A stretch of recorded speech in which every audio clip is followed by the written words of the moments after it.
Okie doke, so the final video, preferences and policy. So to sum things up, what have I argued here? That technological progress gives us more power. It pushes out that PPT, right? The PPF, production possibility frontier.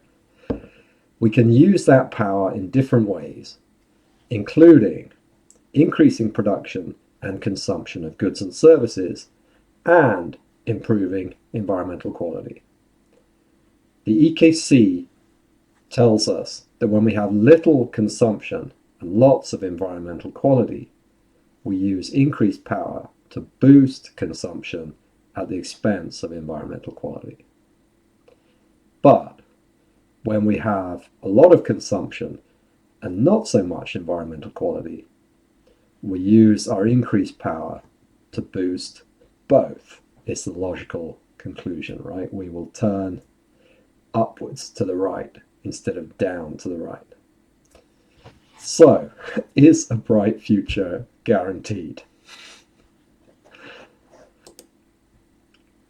It depends on a bunch of things, actually. We could spend a lot of time talking about this. Perhaps we will on Tuesday, I hope so. But I've summed them up here under preferences and policy. Preferences.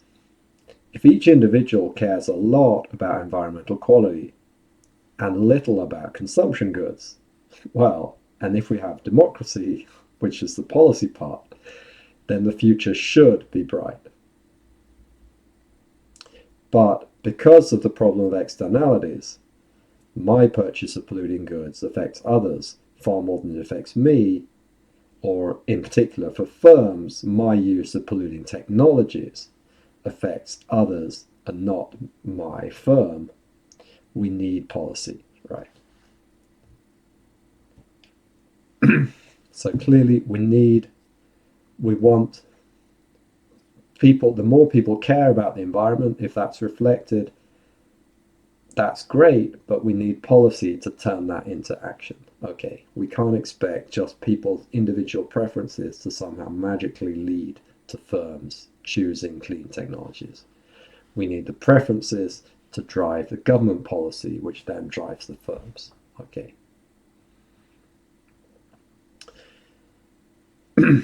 But what about uncertainty? Okay, question 14. Preferences between known future states of the world may be straightforward, but what if future damages are uncertain? Okay. So I want somebody, or if someone chooses that, just to discuss that a bit. Okay, it's very open, that one.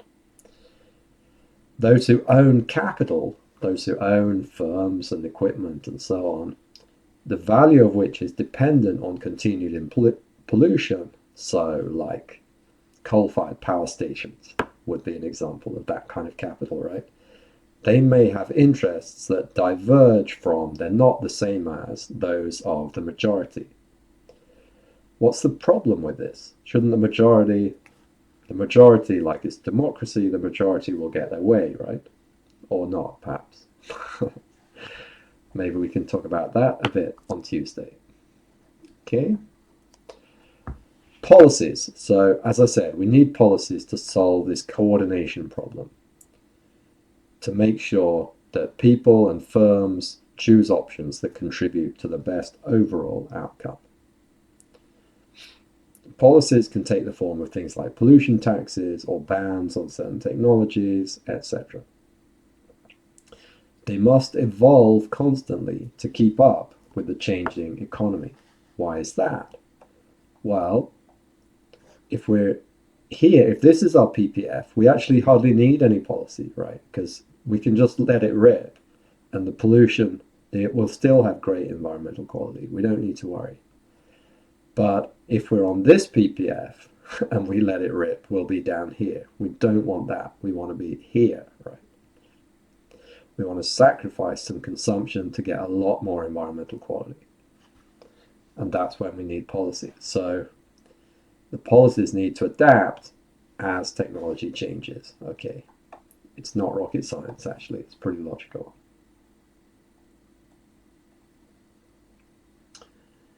Policies must evolve constantly to keep up. They arise both nationally and internationally, with international problems the most difficult to tackle. Okay, so as we know, it's super hard to agree with global policies. It's much easier at national level. But we know that it can be done. The Montreal Protocol, that was... sorry, this is way back, but I should have just used this, right? Oh no, I've gone way too far. Yeah, here. CFCs, yeah, that was when we agreed to stop using CFCs.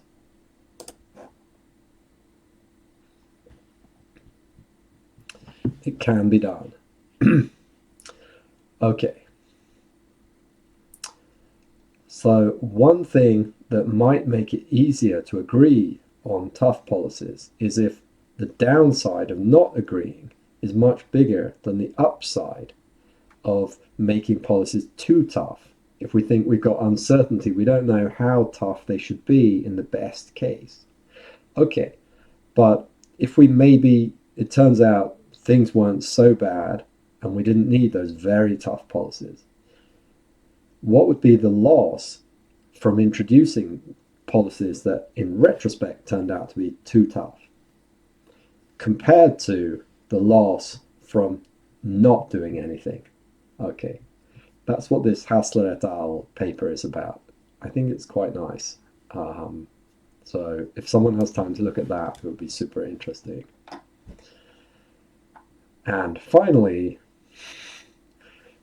I asked this before, is a bright future guaranteed? Is it even likely?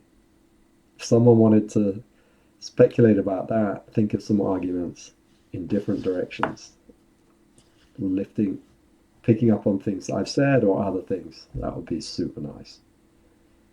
And that's it. And like I said, a lot of references. I'm certainly not expecting you to read all these, or no one individual will look at all of these, but hopefully you'll look at some of them. So these aren't linked, but they're linked from the text. Hopefully most of you will look at some of them, the ones that you think sound interesting, and get something out of it. Okay, that's me done. Thanks for listening.